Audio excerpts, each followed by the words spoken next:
হাসিনা, এই যে আমি শ্রদ্ধার সঙ্গে স্মরণ করব, বিশিষ্ট সাংবাদিক ছিলেন, বিবিসি সংবাদদাতা ছিলেন সিরাজুর রহমান সাহেব, তাকে আমি শ্রদ্ধার সঙ্গে স্মরণ করছি। আমি খুব ভালো মানুষ ছিলেন, মুক্তিযোদ্ধা ছিলেন সিরাজুর রহমান সাহেব। তিনিই তার ইন্টারভিউ নিচ্ছিলেন এবং বলেছিলেন, আমি বাংলাদেশে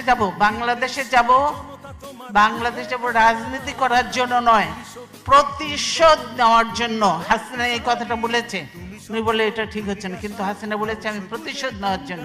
তাই আজকে প্রতিশোধ নিয়ে বাংলাদেশকে একদম খোকলা বানিয়ে দিয়ে, বাংলাদেশকে একদম ধ্বংস করে দিয়ে, সমস্ত প্রতিষ্ঠান ধ্বংস করে দিয়ে বাংলাদেশকে তলাবিহীন ঝুড়ি বানিয়েছিল।